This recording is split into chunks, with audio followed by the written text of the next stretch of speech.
Hello brothers and sisters, welcome to this episode.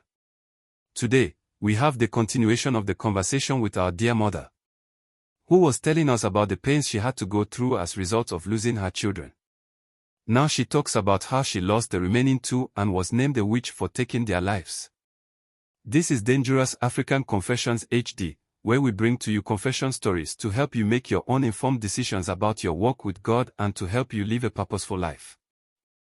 Please subscribe if you haven't done so. Also do like and share this video, and hit the notification bell, so you will be notified anytime we upload new videos. At the break of dawn, my Anna took her last breath in my arms. I had never known pain like this before. It felt as though the ground had shifted beneath me, and I was falling into an abyss with no way to climb out. My world, the one I had built around my children, was slipping away. I screamed, loud and long, as though if I could just make enough noise, the world would hear me and bring her back. But no one could. No one really could bring her back. I sat there for hours, holding her cold body against mine, unwilling to let go. The pain was unbearable. My Anna was gone. And I couldn't understand why. Why her? I started asking questions from anyone who came to the house that morning. Still, my husband had not returned, and he never did alive. The last time I saw my husband alive was that day he left the house. The very next time I saw him, I went to see his body at the mortuary. Nothing made sense. There was no reason, no explanation. Only loss. And that loss seeped into everything, into every corner of our home. It was like an unspoken presence, a shadow that followed us everywhere we went. And then, the worst part came. The neighbors, the people in our community, started whispering. I could hear them, their voices carrying through the walls, accusing me, blaming me. They said I had either cursed Anna and my husband, or I had something to do with it, that my sorrow had poisoned her. They said that I had been the cause of their death. That I had sacrificed them. I tried to ignore it, tried to believe that people couldn't be so cruel, that they couldn't really think I was capable of such a thing. But they did. And soon, the whispers grew louder. People I had known for years turned their backs on me. My family members started distancing themselves. They didn't want to be near me, didn't want to catch whatever dark thing was supposed to be in me, in my house. How could they do that? How could they look at me and accuse me of being the reason my own child and husband was dead? How could they take the worst pain of my life and twist it into something ugly? The days after their death were blur. I didn't know how to move. How to breathe. Michael and Grace, they didn't understand. They were too young to know what was happening, but they felt the change. They knew something was wrong. My children would ask where their sister and father are, and I would have to swallow the lump in my throat, knowing that I would never be able to give them the answer they deserve. Grace would cry in her sleep, calling out for her sister, her best friend. And I couldn't protect them. I couldn't save Anna, and I couldn't protect Michael and Grace from the grief that now swallowed us whole. I became a shell of myself. I stopped smiling. I stopped laughing. I just existed. The warmth in my heart was gone, replaced by a hollow emptiness. And all I could think about was Anna. My firstborn, the one who had made me feel like everything would be okay. Now, I was a mother with no child to hold, and the world had turned its back on me. After Anna, I thought surely, I had paid the price. I had lost my firstborn, the one I'd carried with such joy, the one who had given me purpose. I thought, surely, the worst was behind me. I thought that no mother should ever have to bury her child, but I had already done that. I had already faced the darkest pain a parent could endure. But I didn't know, not yet, that the world had more torment in store for me. It again happened to me. Oh yes, my dear, it was in that darkest moment when the two bodies were in the morgue that they started whispering about me being responsible for their death. And what even caused the matter to be even worse is that of my son. When it happened, I became a complete witch in the eyes of everyone around me and the neighborhood. They didn't consider or cared about how and what I was going through.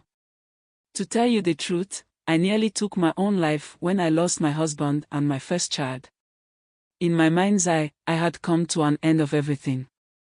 I just felt the world had closed in on me. And the only way to end the suffering was to just join them. But then, throughout those periods, my two children were always by my side. And it was that moment that I asked myself that, if I go on with such a plan, who was going to cater for them when I am no more? And when Michael's own happened, my dear, you won't believe or cannot fathom what pain and agony I went through is. Michael. My boy was the one who helped me after Anna's death, the one who kept me grounded, kept me moving. But then, it started again. The sickness. It came on so suddenly, like a storm on a clear day. At first, Michael complained of feeling tired, like he couldn't shake off the weakness that had settled deep in his bones. I thought it was just a passing illness, maybe something from the heat or the change in the weather. But then, one morning, he couldn't get out of bed. His skin had turned pale, and his lips were dry, cracked. His fever was even worse than Anna's had been. And just like before, I felt that familiar, horrible fear creep into my chest, settling there like a stone. I called for Joseph, even though he wasn't there, even though he hadn't been there in so long. The house felt so empty without him, and I needed someone, anyone, to help me. But I was alone. And Michael was slipping away, just like Anna. I did everything I could, herbal remedies, prayers, cold compresses. But nothing worked. I begged him to stay with me, to get better. I couldn't lose him, not after Anna. The house was suffocating with silence. The days stretched on, unbearable. I watched Michael's body grow weaker and weaker, and I felt the weight of something terrible pressing down on me. Every time I closed my eyes, I saw Anna's face, and I felt that old wound opening up again. I couldn't breathe. I couldn't think. And then, it happened. One evening, just after the sun had set, I heard Michael call my name in a faint whisper. His voice was so small, so fragile. I rushed to his side, my heart in my throat. I held his hand, and he smiled weakly, his face barely recognizable from the fever. With his faint voice, my boy told me that he was sorry, and that he didn't mean to make me sad. I couldn't understand what he meant. I tried to tell him it wasn't his fault, that he wasn't making me sad, that I loved him, and I always would. But to be honest, I somehow knew he was already slipping away from me. And as I held him, watching his chest rise and fall in shallow breaths, I knew, deep down, that I was about to lose him, too. Michael passed in my arms, just like Anna had. And this time, I didn't scream. I couldn't. There was nothing left in me. I was hollow, a shell of a mother who had lost not one, but two of her children. And it wasn't just the loss, it was the realization that there was nothing I could have done. There was no cure. There was no explanation. My son, my beautiful boy, was gone. But you see, my dear, that was only the beginning of the horror that followed. After Michael's death, the accusations came faster, harsher. This time, it wasn't just the neighbors who whispered. It was my own family. My husband's family, who had never truly accepted me, began to turn on me as well. They said all manner of things about me. That I was cursed, that my children had died because of something I had done. They claimed that my grief was a sign of guilt, that I had done something to cause their deaths. My own sister-in-law, who had always been so kind, looked at me with fear in her eyes, as though I were the one who had caused their suffering. They said that I had used my children for something dark. That I had made a pact with the devil. And now, the consequences were here, in the form of my children's deaths. I couldn't understand it. I couldn't understand how people who had known me my whole life could turn on me so quickly. But they did. I was alone. Again. Alone in my grief. Alone in my guilt. Alone in a house full of memories I couldn't escape. Joseph's family showed up, but not with compassion. No, they came with accusations, demanding answers they thought I didn't have. They wanted to know what had happened, and when I couldn't give them an answer, they blamed me, too. My own family turned on me.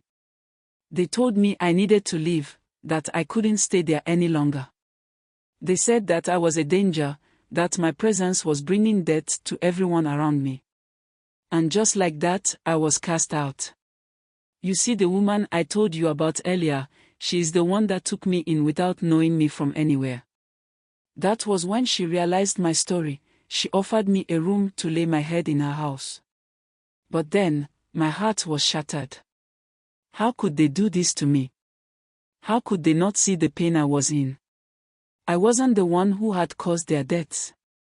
I wasn't the one who had stolen their lives away.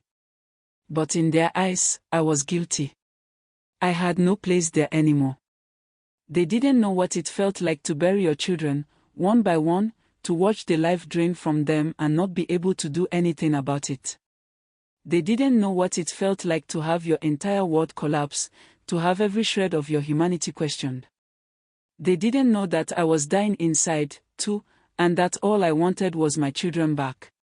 But instead, they cast me out, and I became nothing to them, just a woman with nothing left.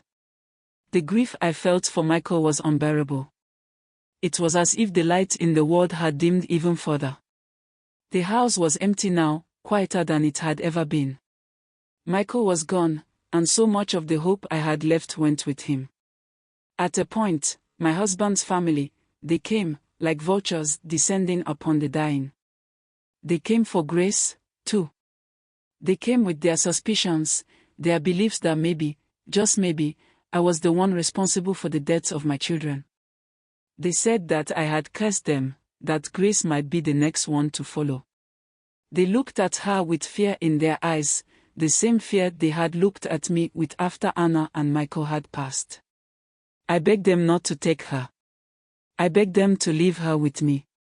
But they wouldn't listen. They took her. They said that she would be safer with them, away from me, away from the curse they believed I had brought into our home. I didn't want to let her go. My heart broke as they packed her things.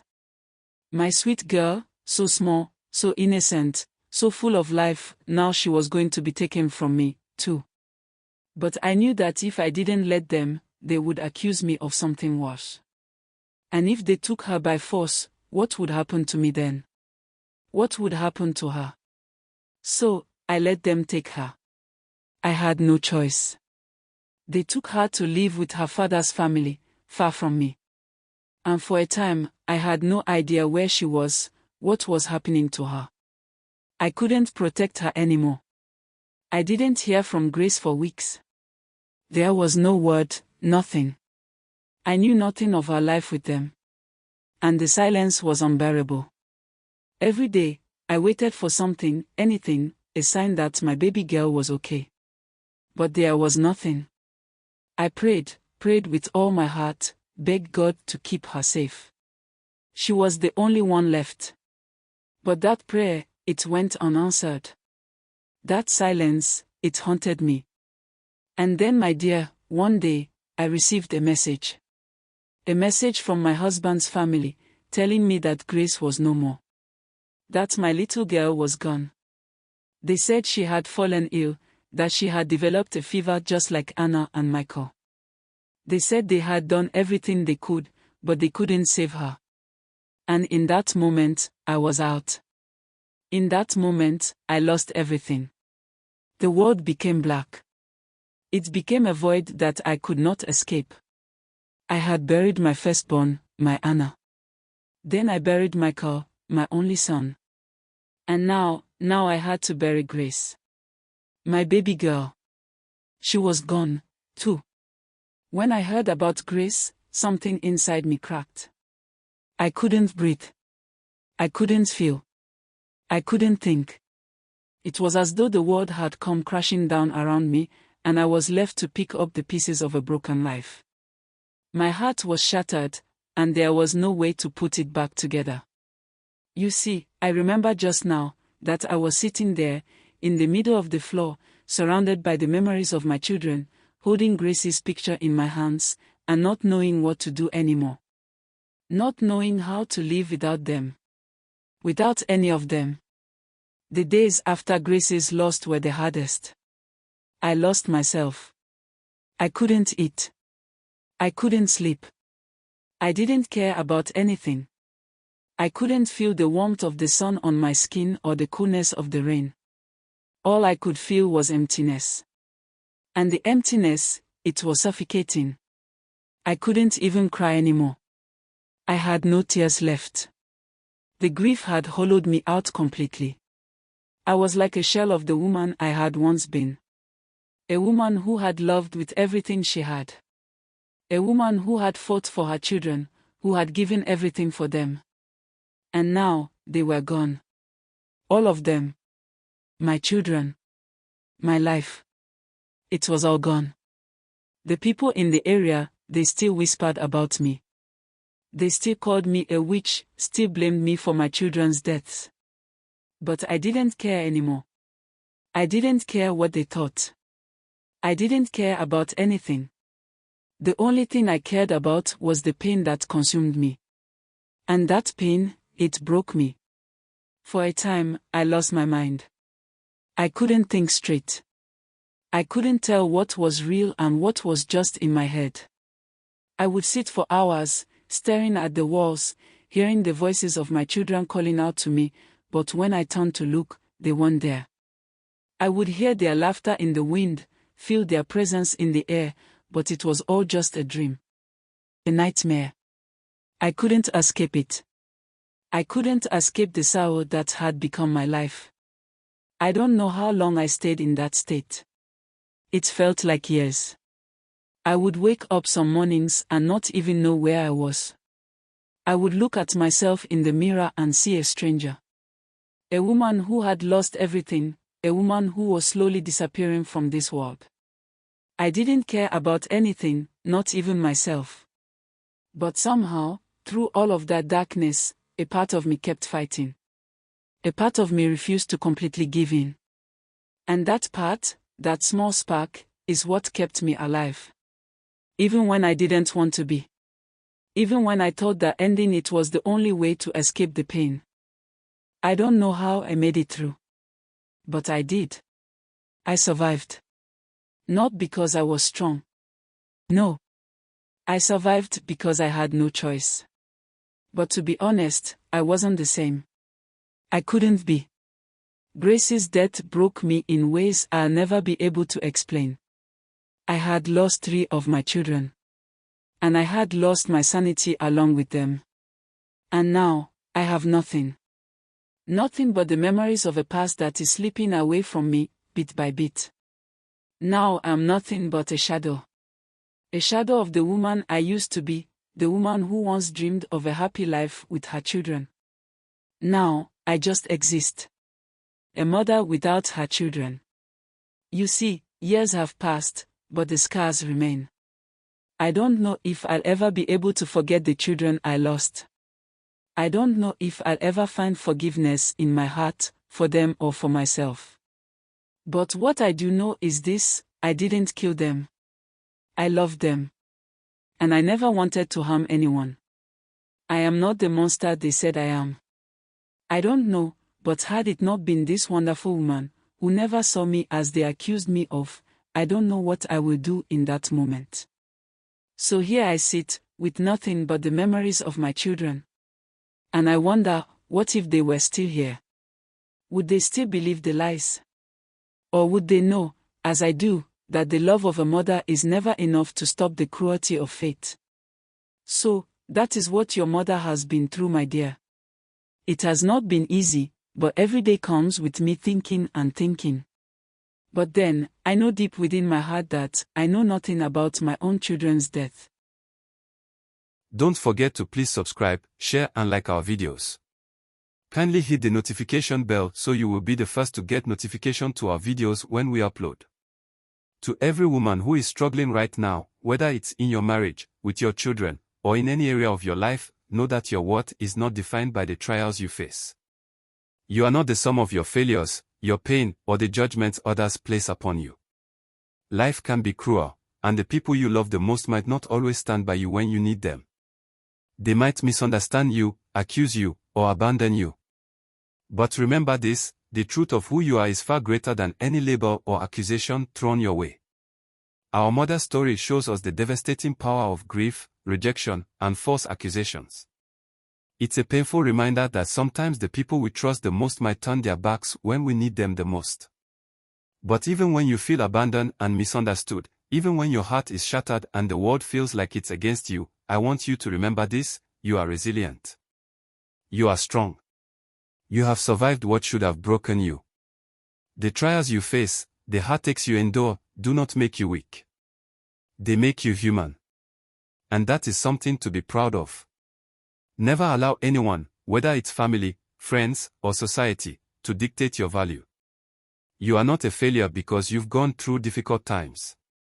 You are not defined by your struggles. In fact, they are the very things that can refine you, that can shape you into the woman or man you are meant to be. So, to every woman who feels lost, misunderstood, or alone right now, hold on. Keep going. It may feel like the darkness will never lift, but it does. You are not meant to walk through life alone. And you are not meant to carry all of this weight on your own. Reach out to your Maker for strength, stay grounded, stay prayerful, and stay vigilant. Never let anyone, no matter their title or position, control your path, your choices, or your spirit. Thank you for watching, and remember, life is too short to make choices you regret forever. We shall meet again in the next video.